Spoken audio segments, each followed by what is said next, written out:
Muy buenas televidentes, radioescuchas e internautas de la aldea global Ecomundo, ojalá 4RD. Hemos estado analizando durante varios programas, previo a las elecciones y ahora posterior a las elecciones, el triunfo de López Obrador. Sobre todo porque tiene un enorme significado en la actualidad histórica. En términos de México, es la primera vez que un partido gana postulado por la izquierda, de manera decisiva, ¿no? O sea, en segundo lugar, es la mayor cantidad de votos obtenida por un candidato, incluso superando la larga hegemonía del PRI en cuanto a porcentaje de votos. Y esto se debe, por supuesto, a una mayor participación electoral y que aquellos escépticos pues fueron a votar movidos por una serie de factores de rechazo a la situación reinante. Al mismo tiempo, una amplia mayoría no solo le garantizó el Ejecutivo, sino ambas cámaras en el Congreso.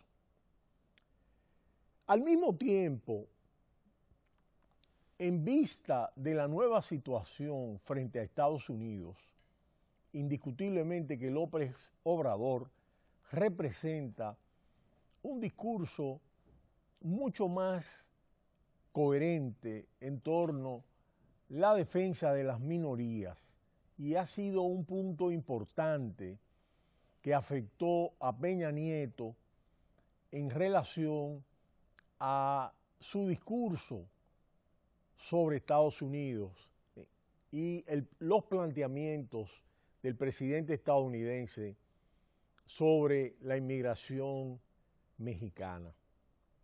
De hecho, fue un error muy criticado en México el hecho de recibir al presidente cuando era candidato, lo cual fue muy cuestionado. Al mismo tiempo, López Obrador ha concitado una gran agregación de un voto muy duro, de una representación muy fuerte, incluido de los empresarios y de los mercados financieros. Y esto implica que tiene la capacidad de unificar a la sociedad mexicana frente a las políticas del presidente estadounidense en relación a la negociación del Tratado de Libre Comercio. Y ya ha dicho que va a continuar las mismas líneas que se han estado debatiendo en las mesas. El otro aspecto fundamental es en relación a América Latina.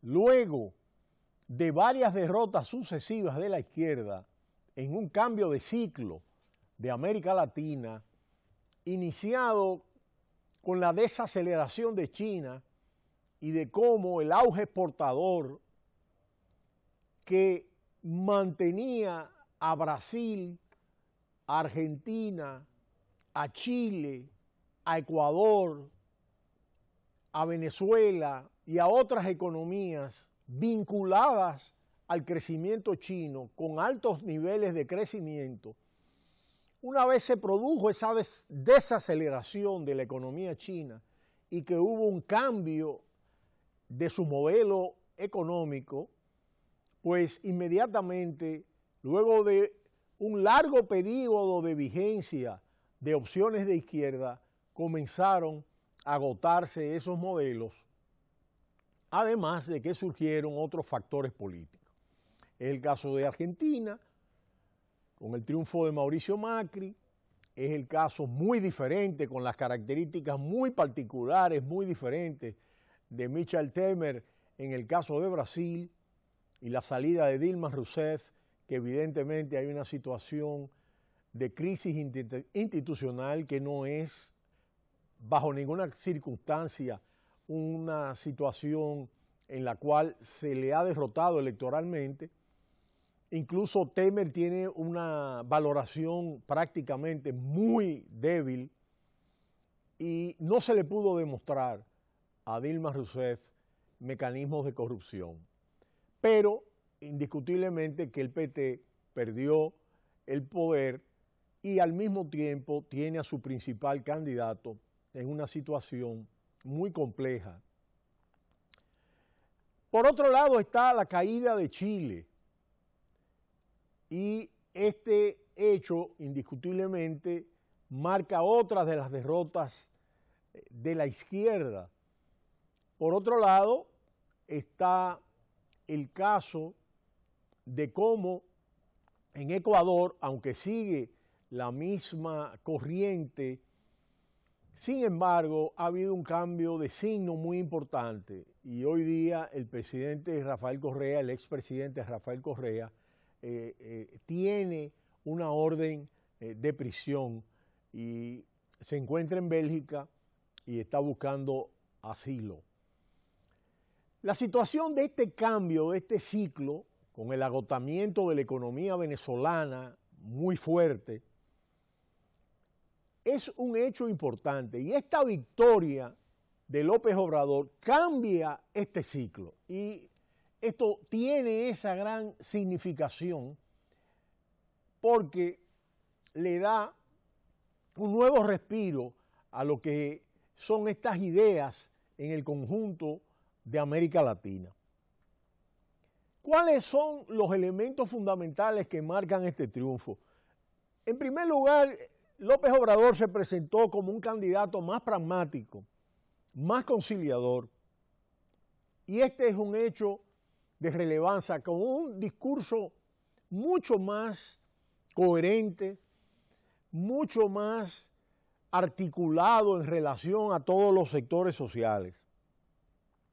Y de esta manera pudo aglutinar a todos los actores del abanico social.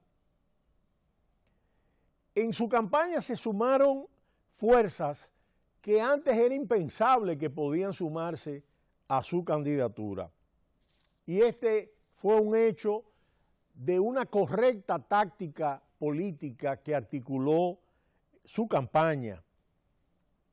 Por otro lado, es importante tomar en cuenta el voto de castigo. En México ha existido un enojo generalizado, sobre todo por la inseguridad y por la corrupción en los distintos estratos gubernamentales.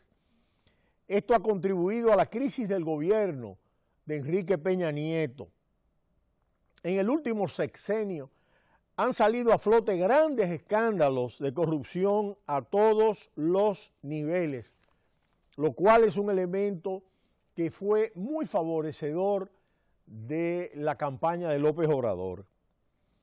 A su vez, la violencia en el país ha seguido aumentando de manera vertiginosa.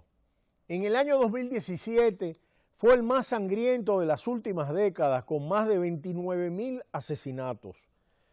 Por su parte, expertos, analistas y observadores señalan que frente a este hartazgo con el gobierno, que se percibió como corrupto, una parte de la ciudadanía percibió a López Obrador como la posibilidad de un cambio auténtico.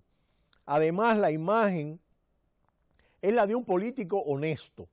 En cierta medida, también simboliza el político antisistema. Siempre estuvo lejos de Peña Nieto, siempre mantuvo un discurso muy crítico, duro contra el gobierno y los partidos tradicionales. Ha capitalizado ese sentimiento de enojo y para los votantes representa la posibilidad de castigar a los que actuaron mal y que se desempeñaron de manera incorrecta. Al mismo tiempo, los expertos coinciden en que López Obrador fue el beneficiado por la guerra entre el PRI y el PAN, aunque no está claro por qué comenzó esta lucha, si se sabe que estos partidos estuvieron cercanos durante el sexenio de Peña Nieto y que en algún punto comenzó una pelea que aún no ha terminado. Para muchos, cuando se pensaba que iba a haber un acuerdo entre el PAN y el PRI para que Margarita Zavala fuera la candidata, Sin embargo, esto se cayó. Y al postularse Ricardo Anaya, que fue visto como un candidato con posibilidades, llegó a estropearles ese plan. El ala cercana al PRI del PAN se enojó y se dio una confrontación muy fuerte en lo que algunos se salieron. De manera que cuando vemos el enojo con la esperanza, cómo capitalizó López Obrador esta coyuntura con la complejidad del discurso antiinmigrante y la radicalidad en torno al Tratado de Libre Comercio del presidente estadounidense, indiscutiblemente que López Obrador emergió como un candidato que tuvo un enorme ascendente dentro del electorado. Hubo un electorado joven, masivo, una población que salió a votar en una población que al mismo tiempo tenía un mayor volumen de electores. Existe una larga transición en México y el próximo 1 de diciembre López Obrador ascenderá a la presidencia de México. Ha dicho que no utilizará el avión privado, ha dicho que no contará con una guardia amplia, ha dicho que disminuirá los salarios de los altos funcionarios y ha planteado que tomará medidas de austeridad y que buscará romper con el esquema neoliberal. Pero será hasta mañana cuando volveremos en Ecomundo, ojalá 4RD. No le cambie, cita cultural.